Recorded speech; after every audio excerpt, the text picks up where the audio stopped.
Good morning! Good evening! Wherever you may be, around the world, you're listening to Dark Side of Insanity with Jamie and James. Woohoo!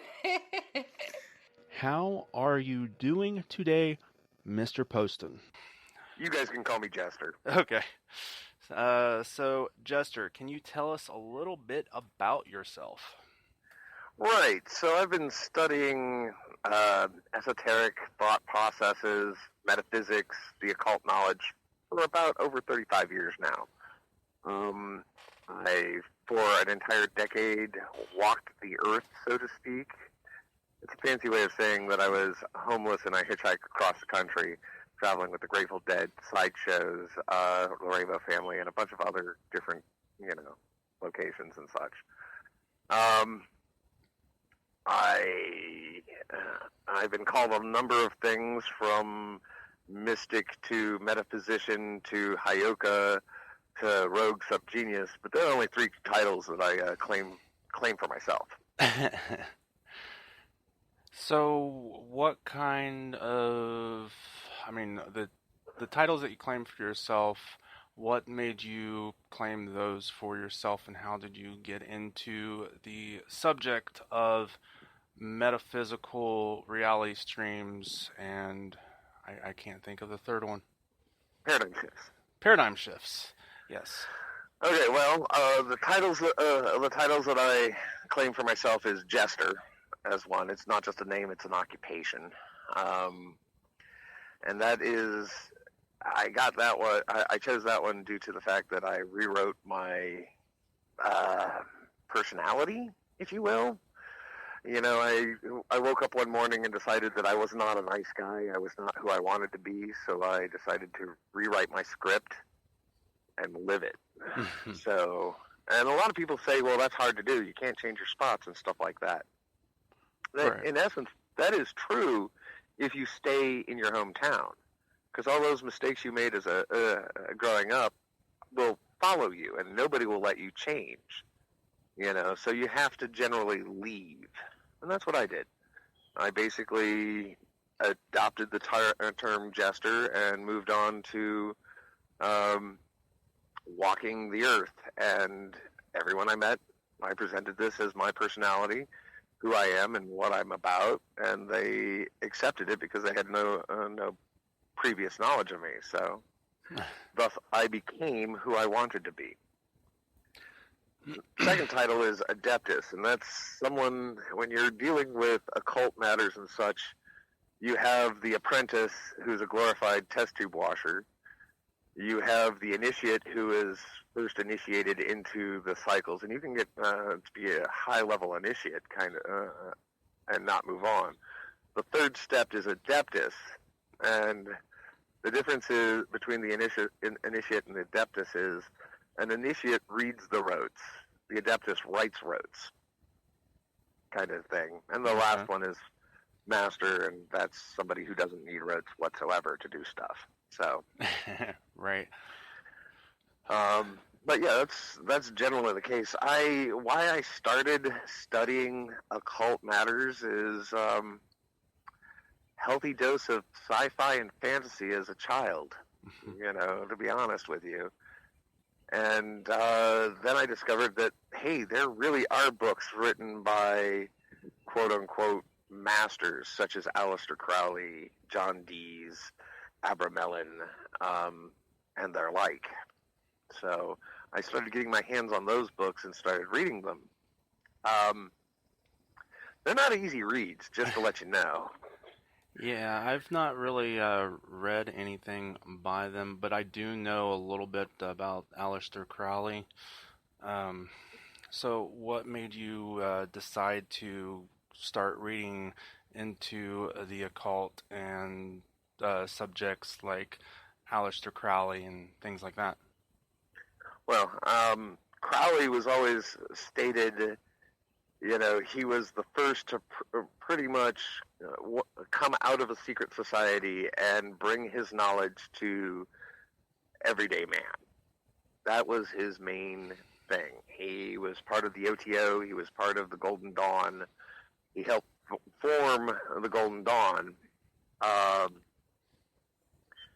so it seemed to me like he would be the go-to guy to figure out, what was going on in the occult world. One of the first books I read from him was Magic and Theory and Practice, or Book 4. And in the introduction to Book 4, he gives the definition of what magic is. Magic is the science and art to cause change with conformity to one's will. And he goes on to give an example stating that it is within his will to inform a certain number of people who read his book, knowledge in his skill set. So he takes up magical pen and paper and writes incantations, these sentences, and conscribes a whole manner of spirits, such as distributors, publishers, and their like, to get the word out there. So the book itself is his work of magic. He's causing change in the reader's mind in conformity with his will. Okay. Does that make sense? Somewhat.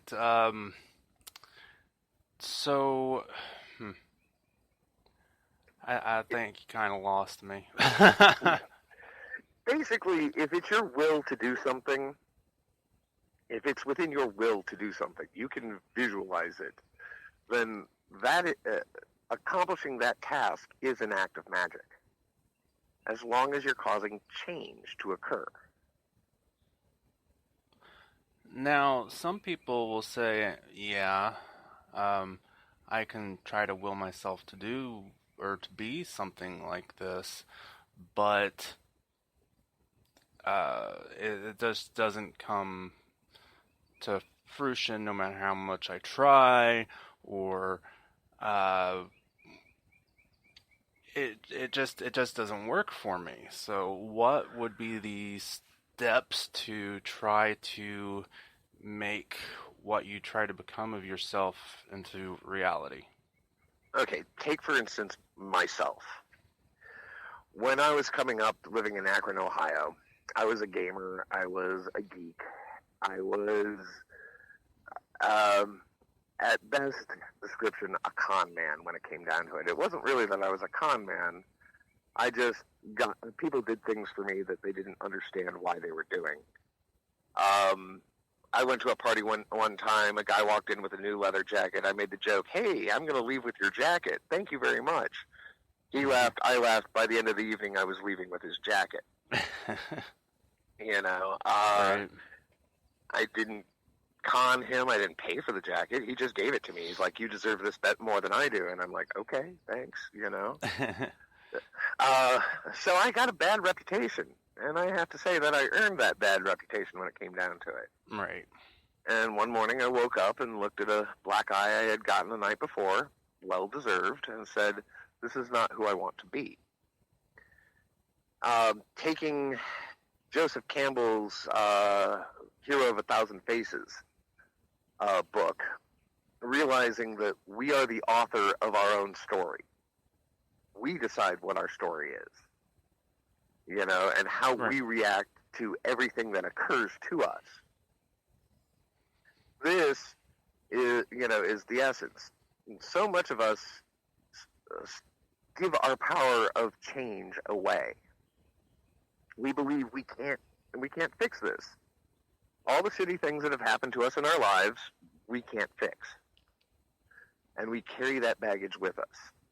I decided that I was not going to be that person anymore. I was going to, and I thought through the hero's arc, what kind of character I wanted to be. Well, I didn't want to be the hero because he always gets his ass kicked, and he always goes through hell. I didn't want to be the victim because, well, likewise. I wanted to be the companion of the hero, the strange beggar alongside the road that gives the hero that certain something that helps him complete the quest. Right. So I became the jester, the fool. The trickster seems to be the most appealing character class for me, if you will. I love the stories of Coyote, of Loki, you know, of all the tricksters out there, you know, Right. the Anansi tales are amazing when it comes down to it. Well, I couldn't really do that in my hometown because every time I tried to change, everyone's like, yeah, but what about, you know, last year when you did this or when you stole so-and-so's girlfriend or something along those lines. So I realized that I had to leave. And I packed my bags and I went to Atlanta. And the first people that I met in Atlanta, they asked what my name was, and I'm like, Jester. And they said, of course. And they accepted it. And they accepted everything I said about myself.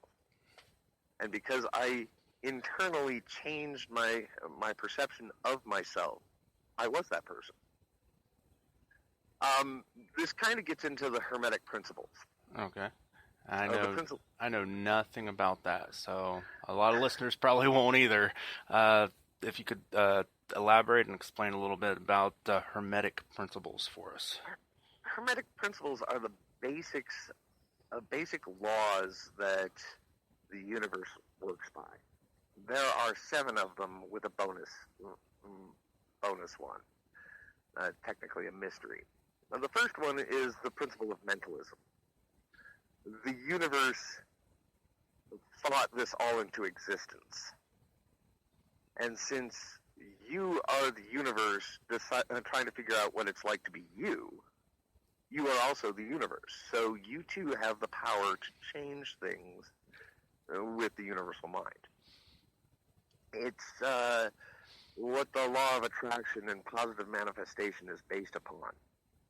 Most of the problems with the prosperity doctrine or law of attraction is they state that if you have a positive view of life, positive things will come to you. Like attracts like kind of deal. So if you have this positive attitude and still bad things happen, well, obviously you're not doing it right. Definitely. The truth is no. Negative things happen. The positive attitude is how you deal with the negative things that happen. If you look at every problem as an opportunity to overcome, then the opportunities start showing up, and you find yourself in a better place when it comes down to it. Then you have the law of correspondence, which is as above, so below. I'm sure you've heard that one. Yes. Okay. In science, that works out how the micro and the macro are the same thing. If I can test something on the bigger object, universe, I can test it on the smaller object, the individual. Okay. And they should correspond. And then you have the law of vibration. Particle physics today states all matter is in certain states of vibration. And the first Hermetic principles were, they were first published in the early 1800s, but they've been passed around through secret societies and occult groups since the Ptolemaic Greeks were in Egypt. And the founder of the Hermetic principles, Hermes, and I always slaughter his last name, so I'm not even going to give it a shot. He is accredited to being a mythical creature to not only be Hermes from Greek mythology, the bringer of information, the messenger of the gods, but also Tehote of the Egyptian mythos, which was the god of knowledge kind of deal. So he's accredited for being both. And then you go on, there are many others, polarity, everything is on a pole, as the pendulum swings, life is full of cause and effect, the principle of cause and effect. There is a gender to all things, Yeah.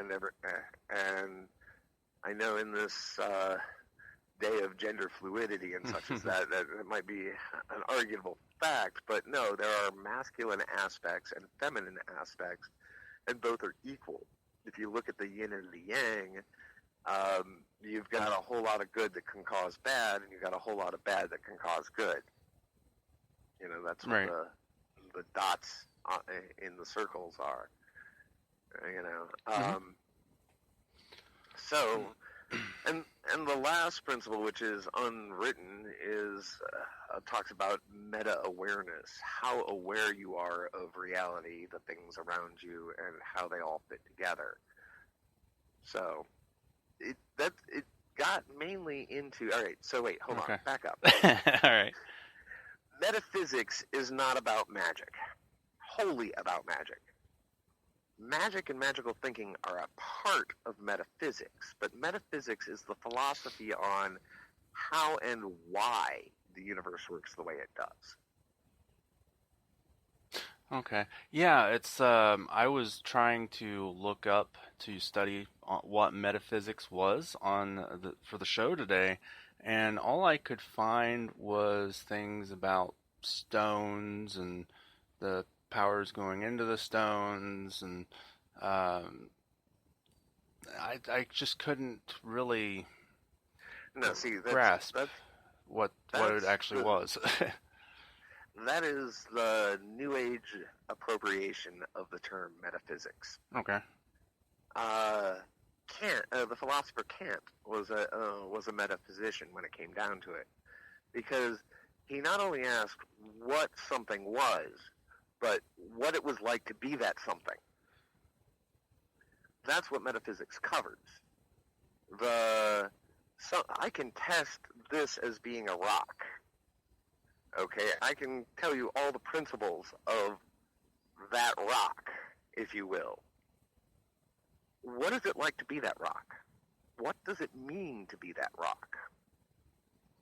Mm-hmm. Or taking it personally unto yourself, we can give you a health check and you know exactly genetically how you work, but what is it like to be you? These are deeper philosophical questions when it comes down to it. Metaphysics means behind or separate from the physical world. And it's moreover it's the stuff behind the physical world that we're dealing with. Okay. So, Now, how does that work to magic, right? yeah, that's what I was trying to think of how to say that, but How does that work to magic? If you understand how the universe works, you have a better idea of how reality works. And we as a general species have a whole bunch of misinformation about how reality works. We have been taught from birth that reality is solid and unchangeable. Yes? yes. That table in front of you is hard. It is a solid object. It's not a liquid or a gas. It is solid. Correct? Yes, That when you that's what pick I've up been the taught. pen, and when you pick up the pen and you drop it onto the table, gravity works and this, that, the pen falls to the table and makes solid connection. This is what we've been taught, that reality is unchangeable. Well, not so much. And why not? Okay, so, and this comes into personal paradigms and paradigm shifts. Right. You define, all right, hold on, back up, because this is such a large topic. You have to cover all the basics before you can get into the meat of it. Right, otherwise you just lose me and everyone else. Right, all right, so when you say reality is unchangeable, what you're saying is universal reality is unchangeable. Yes? Yes.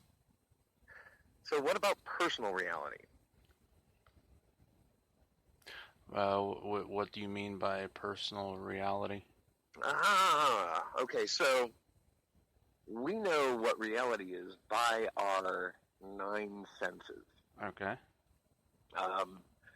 What I mean by 9 senses is we have the standard 5: sight, sound, taste, touch, smell, right? These are Yes. accepted because we have olfactory, or we have sensory organs in our body. But there are other senses that we don't give credit to. The sense of time. Everybody has an internal clock, and we have a good sense of time. A sense of place. We have built-in GPSs. This is how we know when we fall down and stuff. Right. A sense of being. Not, I think, therefore I am. I must exist. I have a sense of being. And the last one, which has been stated as the sixth sense, how we know things that we shouldn't know, I like to state that is our connection to the collective consciousness. Okay. And there is a lot of scientific theories being bantered around these days about the concept of the collective consciousness. It's also known as the Akashic Record or the Akashic Web. Okay, that I have heard of. Okay.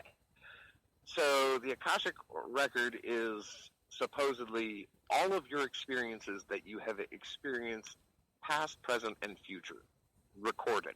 It's the book of life, if you will. Okay. All right. When you start to throw in things like the all worlds theory, which is a quantum mechanics theory that states that every decision you make basically creates a separate, different reality. You have a yes/no no situation, and you choose yes. No is also created and is split off. Right. So that Akashic Record is all of your infinite realities. To have this, you would have to have your own personal reality stream. Okay. Okay? So remember when I said as above, so below? Yes. If the universe has a reality stream, you have a reality stream. Okay? Okay. Your personal reality stream is defined by all of your senses. You know the universe by your senses. Does that make sense?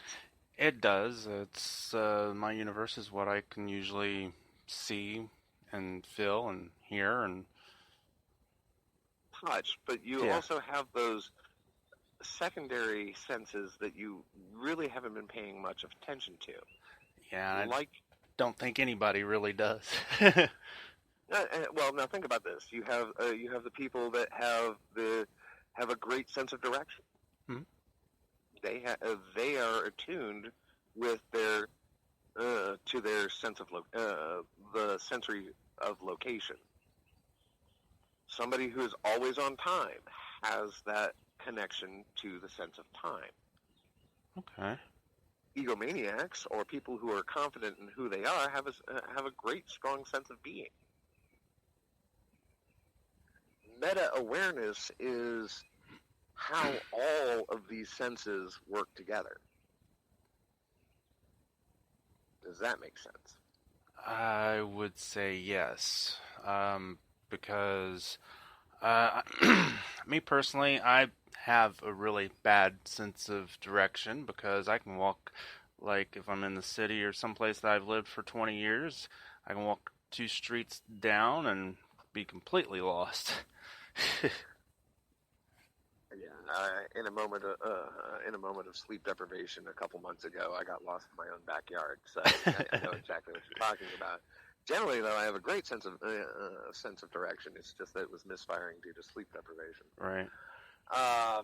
One thing I do notice, though, is the older I get, the more honed those senses actually become. Because I find that I do have a better sense of direction the older I get. And that's due to your experience and your experiential growth. You know, in a lot of cases, these senses can improve through time because you now have a bigger base record to record off of. As children, we're ultimately scientists. We knock that cup over for two reasons. Number one, does gravity always work? And number two, is mom always going to pick it up? You know, and Yeah. we discover quite quickly that yes, gravity always works, and no, mom's not always going to pick it up. Right. So we're doing a scientific and social experiment at the same time. You know, and we're learning continuously. All right, so it is your universe, your reality stream that you have. Okay. Okay, it's how you, for right or for wrong, define how the universe works, how reality works. That is your personal reality stream. Okay. Okay. And you can change your perception of your reality stream. When you change your perception of it, your reality changes. Right? Right. You discover new things, you know, it grows and such as that. As above, so below. If you can change your reality stream by changing your perception, you can change the universal reality stream that everyone accepts. These are called paradigm shifts. Okay. Okay, before Copernicus, the Earth was flat in the center of the universe on a turtle's back. This was known, correct? That is correct. I have heard that. Copernicus came along and said, and through science and mathematics said, no, wait, the sun is in the center of our solar system. There are other stars in the universe. We're just circling around a big ball of gas. Now, he thought the sun was a supernatural ball of gas, but, you know, at that point in time, with that statement, and he was called a heretic and a whole bunch of other things for it, he moved the human species from the center of the universe to circling on a planet surrounded, surrounding or going around a big ball of gas. So we stopped being the center of the universe by that. That was a paradigm shift. And once it was discovered and people tested his numbers and came out with the same answer, and everyone was like, oh, yeah, no, he's right. Isaac Newton stated that you can do the same experiment in two different locations and come up with the same answer. So everything is constant when you come down to it. And that was a paradigm shift. Until Einstein came around and said, well, it's all really just relative. And discovered all kinds of different situations where Newton's principles did not apply. Especially in the realm of gravity. So these have been scientific paradigm shifts.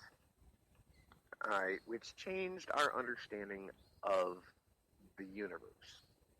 We've had social paradigm shifts as well, and those happen more often and have greater changes in our reality than we would like to give credit. Let's give, for example, the landing on the moon. And let's take away all the conspiracy theories of it didn't happen and everything else. Let's just accept the fact that it did happen. Right. All right. When you had the focus of the entire planet, anyone who could get to a radio or television set did that evening. They were there to watch these screens or listen to the event as it happened. Right? Right. And here's where it was amazing. And we had a lot of technological advancement before that. But for the first time, a human was setting foot on a place that no other human had ever set foot on or thought possible to set foot on. We had now physical manifestation on a place that was believed to be impossible to get to. That is an Right. amazing paradigm shift in itself. But what really changed the minds, what really shifted the perception of the entire planet, was Earthrise over the moon. For the first time, we saw, seriously, in crystal clear vision, Copernicus' statement that we're not the center of the solar system. We're on a, as Carl Sagan put it, a pale blue dot. Yeah.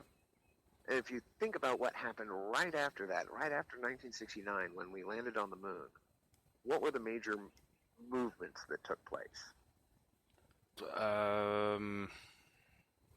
I honestly don't. I honestly don't know. Well, first off, we had a lot of social changes going on. There was a big kick for equality, with women's rights and the ERA and equal rights movement and stuff like that happened during that time. We also had a major boost in environmental concerns. Yeah. We realized, oh shit, we're on this rock in the middle of space. We need to start taking care of our rock. We can't have Love Canal or, Superfund sites all over in our backyard because that's going to kill us. We realized that we needed to take care of that. Also, there was a technological boom. If it wasn't for the space flight, we wouldn't be talking over a cell phone today. That is definitely true. Although there's some people that say it comes from aliens and things like that, but that's a whole different topic. Yeah, I understand. There have been some major leaps that can be considered extraterrestrial. But, in a lot of things, in a lot of ways, that's still stuck in one universe, if you will.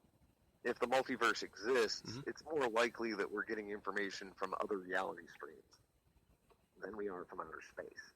Right. That brings a whole new possibility into existence, doesn't it? It definitely does.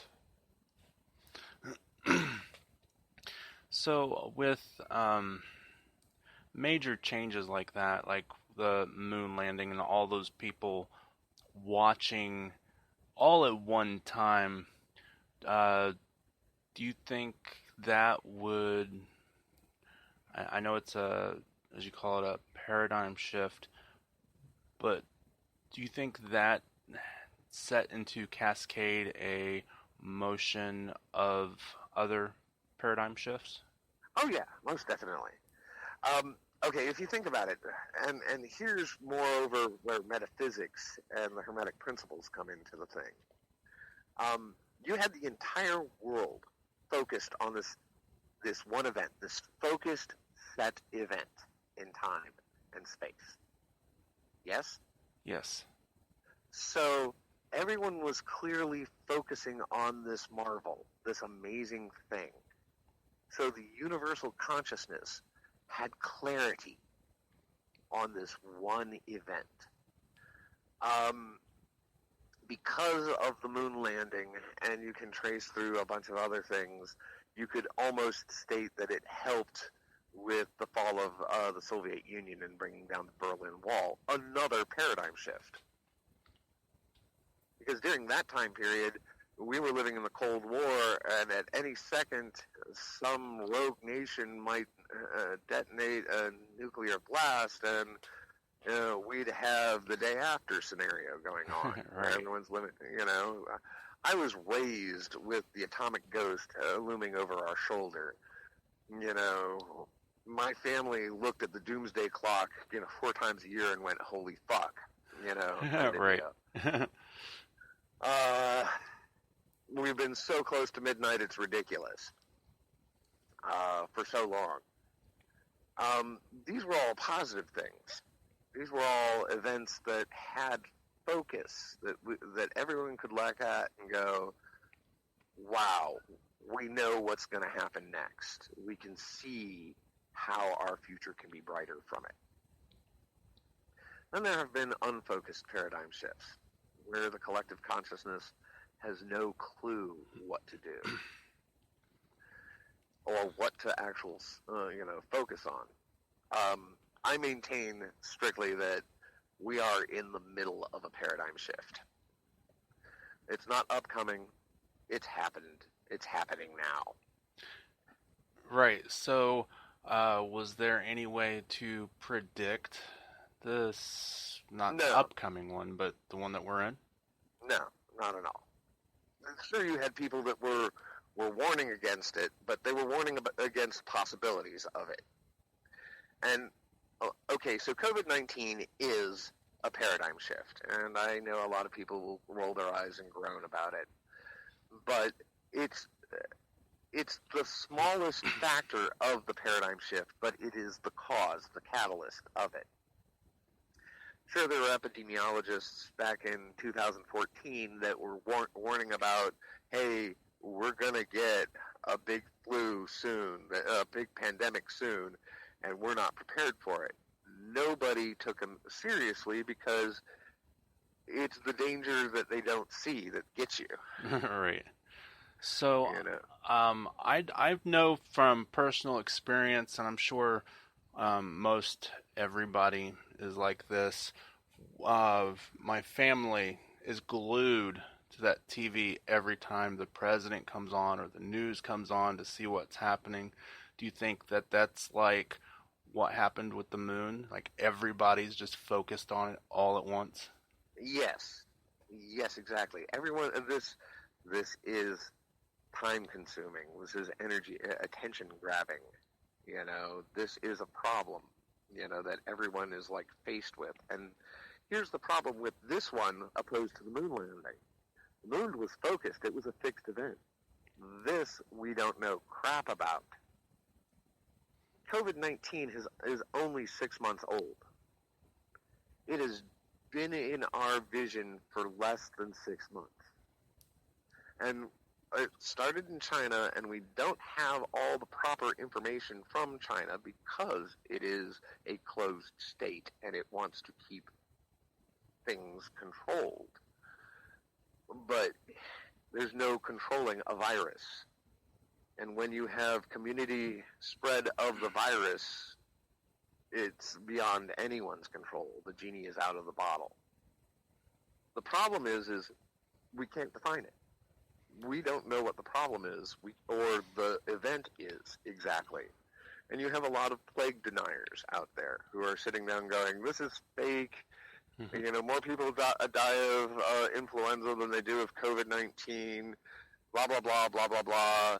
They're inflating the numbers to make the economy go down, all this other crap.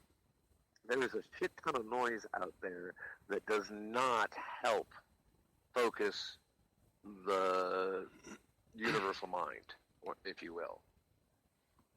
Right. And sure, not getting into politics or anything, sure, we have a ton of people who are giving different bits of information,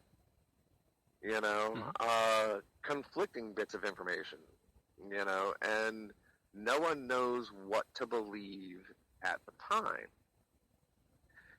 Sure, there's a certain number of people who are taking the 1984 version that whatever Big Brother says today is fact and law today. And if it contradicts what it was yesterday, well, we'll just change it to make sure that it works because Big Brother's always right. And this is not just here in the United States. This is worldwide. Britain is having the same problem. Italy initially had the same problem until they all decided, well, that's enough of this crap. We're going to just go by the rules. Right. Set, and you saw how fast Italy reached more infection than China. It went rather quickly. Now they have a smaller population, and they're more tightly packed, together. So, Right. when they got their first case, it was already too late. the point about the fact that COVID-19, and this is the thing that is, okay, so when the paradigm shift is on a fixed event, things become solid. They become clearer. They become fixed. Reality is more solid at these points in time. The vibration is not so erratic. Because COVID-19 is an undefined hot mess, our collective consciousness cannot focus completely on a solution, B, what's going to happen next, and C, is it real or not? We can't focus on this. So right now, reality is really squishy, really malleable and mutable and changeable. So that actually brings me to something that I've heard of being like a fixed point in time. I know there's certain things that have happened that are unchangeable, but with this, everything's up in the air and things can be I lost my train of thought where I was going to go with that. But this makes the bond of reality weaker, so things are more changeable. There's a bright side to this. Because things are more changeable, you can more easily change your paradigm, your personal reality stream and paradigm, and find yourself in a better universal reality stream. Wait, how do you shift reality streams? Is that what you're going to ask next? Yeah. We do this often. In our personal reality, we shift our reality streams all the time. So you're going along, an event happens. You decide how to deal with that event. In quantum mechanics, it states that all decisions that you could make are made, and it's just where your current consciousness is riding on which reality stream you're riding on. And sometimes you shift back and forth. And sometimes reality streams collapse because they're not strong enough, or they merge with other reality streams. So it's a constant fluctuation between all the reality streams. So you cannot get an accurate number of reality situations. You can't get an actual bead and say, I can do what was that show? Sliders? Yeah, sliders. Yes. You can't do a slider thing. Although maybe you can, that's just in a different reality stream. Right. So my next question would have to be, you can change your own reality streams, but can other people change it for you? Yes, but you have the ultimate control over it. It's because you allow other people to change your reality streams. It happens. Okay, so Buddhist principle states that the only thing that exists is now. Now is what we can test. The past is an illusion because there's nothing you can do to change it. It has already happened, and your memory lies to you on the events that happen. You fill in the gaps where you don't know. You make assumptions where you need to. The past does not exist. It's an illusion. The future does not exist. It too is an illusion. So the only thing that exists is now. Right. That kind of hurts, doesn't it? Yeah.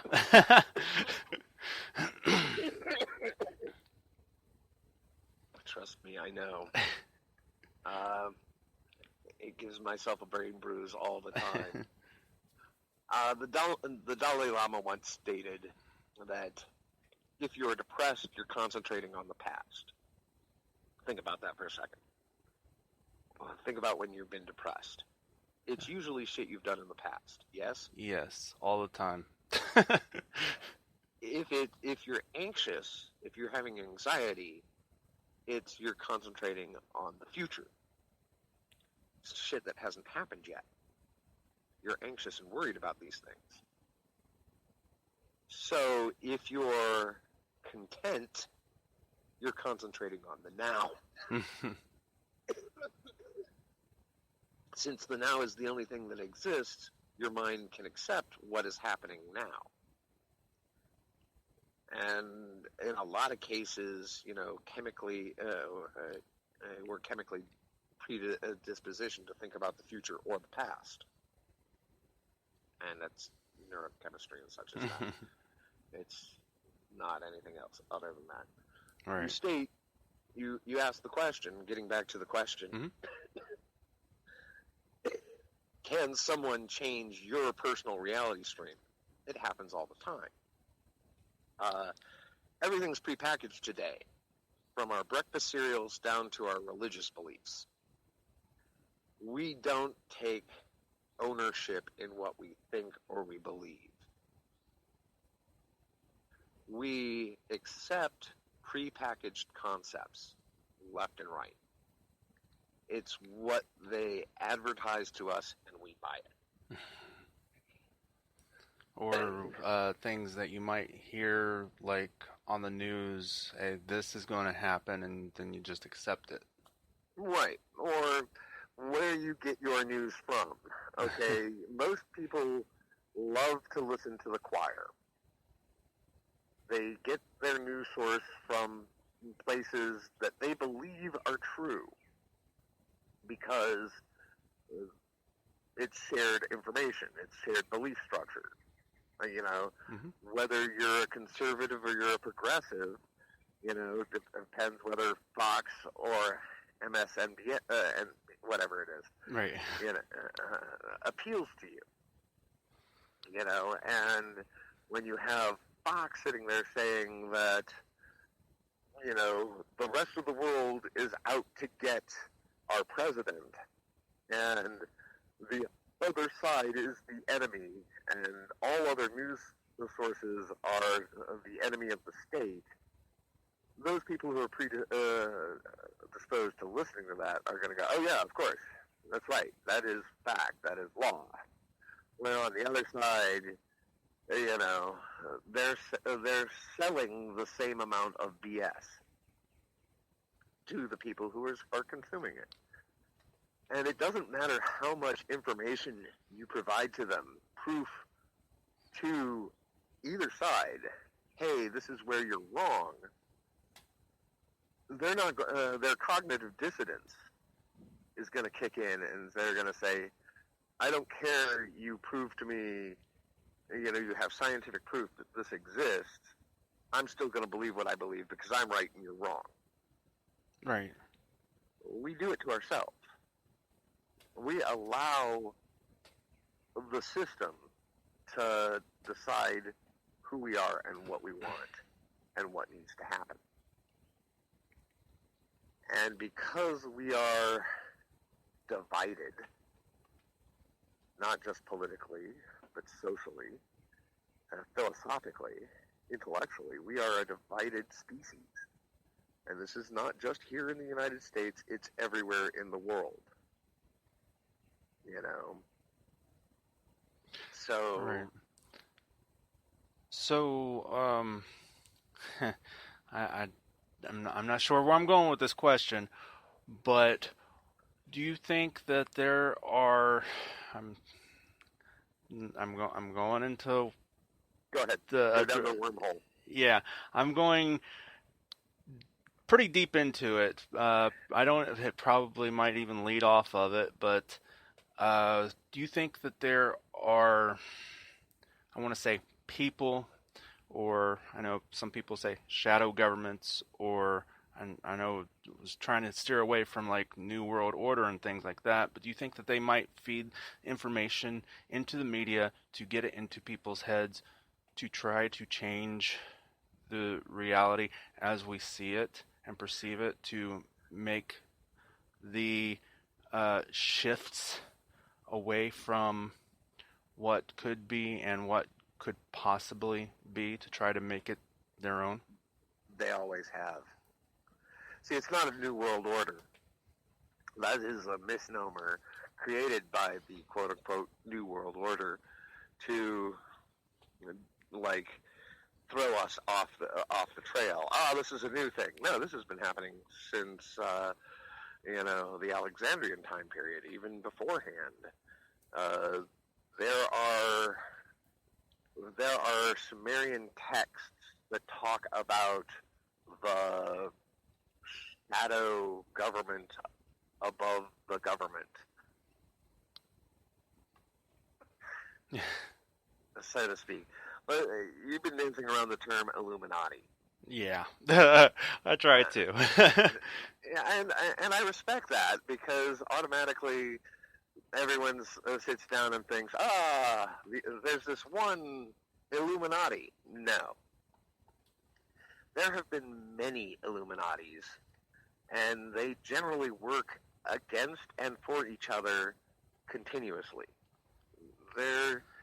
If you think about it, there are the Rosicrucians. There are the Bavarian Illuminati, which had the Habsburgs. There are the Discordian Illuminati, the Gnomes of Zurich. There are a number of ancient Hermetic orders themselves. These are all forms of Illuminati, an illuminated individual who understands the nature of reality and the nature of the world. The Bavarians started off with the concept that if we illuminate everyone, then we could have a utopian universe. And then they quickly realized, if we give the power of reality to every man, then it would fall into disarray and chaos. We need the sleeper.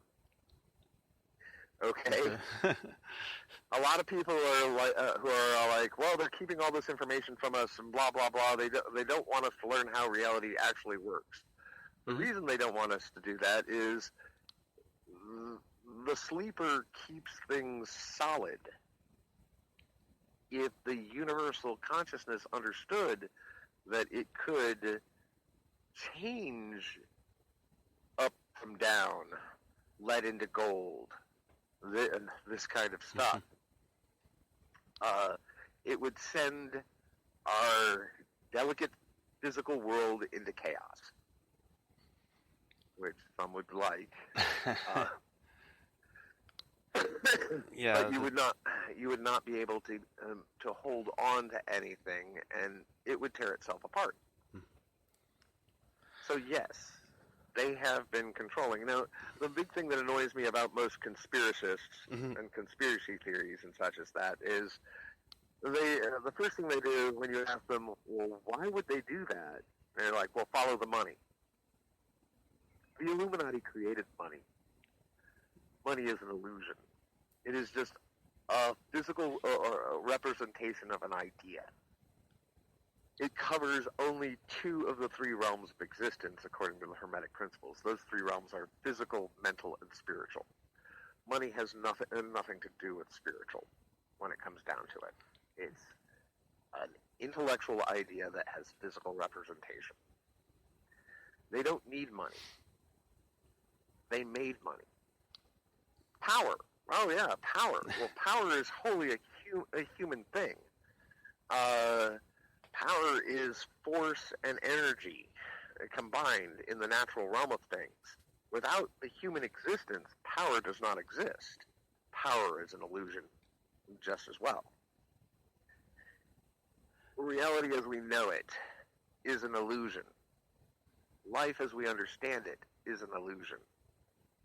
Those are big sweeping statements, and it generally pisses people off. Well, I kind of get it because I can see how money can be an illusion and how it really doesn't exist because we haven't been like on the gold standard there for how many years, and now they're talking about digital currency. Right. Right. And again, it's a concept. Yeah. And we're all sitting down, it's like with the COVID-19 shift, we're worried about the economies. And it's pretty funny how a lot of conservative people are taking up socialist concepts to save the economy. Yet they're not calling it that, and they don't want to say that, but, again, they're changing the script. And because it's such a social whiplash to a lot of their supporters, the supporters are like, of course, this is what needs to be done. Definitely. It's like everybody's waiting for their $1,200 from the government now. Right? And there's a number of things, and it's stuff that needed to happen. COVID-19 is a virus that has a mortality rate of, I guess, at this point in time, they're saying 3.9 to 4%. Which is higher than most viruses out there today. Mm-hmm. That's the smallest bit of the problem. The next largest part of the problem is the fact that because of this, it exposes the weakness in our healthcare system. We didn't have enough general masks, gloves, protective gear to actually support our hospitals if a pandemic took place. We didn't have the things necessary. And you can't wave a magic wand and companies start up and start manufacturing these things because you have to have the machines, you have to have the location, you have to get the employees, you have to get everything together. So that's something you can't create out of thin air. The other problem, and this is the bigger one that very few people are talking about, 90% of life-saving medicines that are on every crash cart in every hospital in the country come from China. Correct. Okay. When China had their first lockdown, most, if not all, of those manufacturing plants closed for 2 to 3 weeks. Now and yes, medical gear is not part of the trade war or anything along those lines, but damn sure that China's going to worry about China before it worries about anyone else. Right. Let alone us. Now, insulin. 100% of our insulin comes from China. You would say, well, why can't we just wave the magic wand and make the American pharmaceutical companies make insulin? Because that is a life-supporting drug. Well, first you'd have to get a hold of the ingredients. You'd have to retool your labs. You'd have to get the proper chemical equations together and make the machines, and then you'd have to set up the distribution network. You're talking about 6 to 8 months before you could produce your first vial of insulin. We have a strategic reserve of this, but is it going to last 6 to 8 months? Some people are saying no, which means that people are going to. It's going to be a triage system, just like it is in Italy. Yes, both of you. You have 2 people who need a ventilator, but I only have 1 ventilator. One of you is going to have to die. I have to choose which one. Right. That's another factor involved with it. Plus, if you get a positive COVID-19 test, right? Mm-hmm. You're eligible for unemployment. You're eligible for this. You're eligible for that. You're eligible for the other. What does dark humor and COVID-19 test kits have in common? Not everyone's going to get it. Right. It is next to impossible. And like for me, who's uninsured, what's going to happen here? I get a positive test. I can't go to the hospital. I can't, my hospitalization's not covered. Right. I'm going to have to sit at the house and pray that I make it, unless something happens, unless I fall into a life-threatening situation, then I get to go to the hospital and have the debt for the rest of my life. Right. So, getting maybe a little bit back on track. Yeah, that would be good. With paradigm shifts, I know sometimes, like, say, with the moon landing, that was like that instance. But this one seems to be one that's taking forever for everybody. I know there's probably no set time, because, time is relative, but Right. how long do you think it will take for the paradigm shift of this to end? Okay. So that has to do with the nature and lifespan of viruses. If we didn't do anything, right, we didn't shelter in place and we didn't self-quarantine and stuff like that, it probably would have been over by now.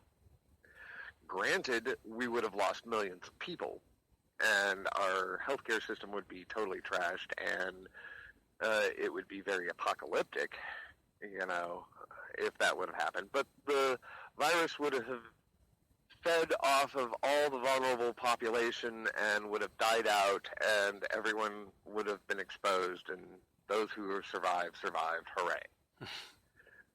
If we would have, from the jump, self-quarantined, closed down restaurants, stuff like that, and basically flattened the curve plan,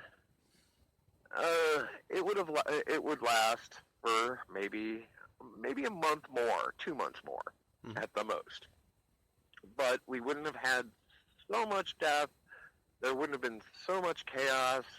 We could mitigate the losses and fix the problems later on down the line. Because of what we've done, what's most likely going to happen is those who played by the rules are going to come out of their houses in about a couple of weeks when the all clear is sounded and everything's going to be hooray. Those who didn't and survived and are carriers of it will infect those who stayed inside, followed the rules. Thus, we're going to have a second spike. Right. It's not going to be a gentle curve or an upside down V. It's going to be more like an M. And it's going to make it last longer. And if it lasts through the summer, by next fall, there are all indications that it might do the Spanish flu thing of 1918 and mutate by fall, and we'll have a whole nother kettle of fish. Right. Because we don't know what's going on, and because we cannot focus our minds clear enough on a solution,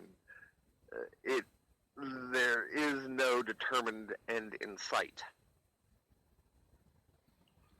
Because we can't collectively pull our heads out of our asses, there is no end in sight. And I would have to totally agree with that. And because we still have, I personally know people that think that this whole thing is made up by George Soros so he can destroy the family unit. That's insane. I know people who believe that medical professionals are fudging the numbers to keep the numbers high. My big first question is, why would they do that? Right. What would they have to gain from that? Why would they want to destroy their credibility? And then you would have to get the millions of healthcare workers that are involved with this who all agree to lie? That can't be done. Right. That would be completely almost impossible because, Exactly. yeah. Here's the thing. Okay, back to the Illuminati and the conspiracy and such. Mhm. Everyone seems to think that we're being monitored. Do you know what it would take to monitor every man, woman, and child in the existence? We don't have the computing power, let alone the manpower. And believe me, if something something with Snowden blew a whistle on several of the government's covert situations, somebody else would be doing that on the world scale. You cannot have that form of loyalty in the observation business. So there's no way that they're watching us. Truthfully, because of all the testing that we get in elementary school and in our school system, they know who we are. They know our base personality profile from our grades and the tests that they give us. I mean, considering the fact that the number of prison beds that are made are based upon projections of that test you get in third grade, that should tell you something. Right. That basically says, and this is a responsible conspiracy theory, your social security number is attached to all of your information that and testing and everything. That sets up a file. Mhm. You're part of a phylum. And if you operate within the standard operating modem of what the test says, they don't need to look at you. They know what they can do. They can push a button here or drop a word there, and they know how you're going to react. It's okay. Humans are, when it comes down to it, are very simple and very programmable. They really are. We really are. Yeah. We really are. It's we can't. Don't separate yourself from that equation because you're a victim as well. We're all victims of the same thing, including the ones who are doing it. Right. They also are victims of the same basic neurochemistry and thought process. So, as a species, yeah, we're great dupes. A sucker's born every minute. It's true. Yeah, it is. It is very, very true. So I am probably gonna end this here. Probably have you on in the future I'm to sure go. we have enough information for 2 shows so far. Right. And I cannot wait to do so. To talk to you again. This has been fun. I hope it's not been too confusing. I mean, we have been all over the board. We have been. I'm going to see if people have questions, and then the next show probably answer questions that people have about what we talked about, and that would be fun. It would be. That's- But with the podcast, I'm going to put the information on the website for you. But if there's a website or anything or an email that people can contact you, ask you personal questions, what's the way for them to contact you? Well, I'm on Facebook under Charles Poston. I'll be in a top hat and a silly coat. Or you can email me questions at charles.h.poston@gmail.com. Awesome. I'm on Facebook Live. I'm teaching every Saturday at 10 a.m. Eastern Standard Time a Metaphysics 101 class where I'm going to be going over the basics of metaphysics, the Hermetic principles, reality streams, paradigms, and paradigm shifts, and how you can alter your own reality stream to better suit the life you want to lead. And this is the end of the show, everyone. So I would like to thank Charles Poston for being on the show with us tonight. If you would like for more information on how to contact him, you can visit our website at darksideofinsanity.xyz. And if you have any questions for him, you can contact him, or you can contact us for whenever we have him on the show again. Sure, that should be exciting, and we can dive even deeper into the rabbit hole with him.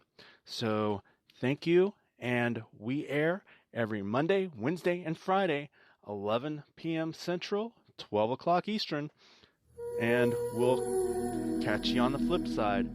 Thanks, everyone, and have a great night.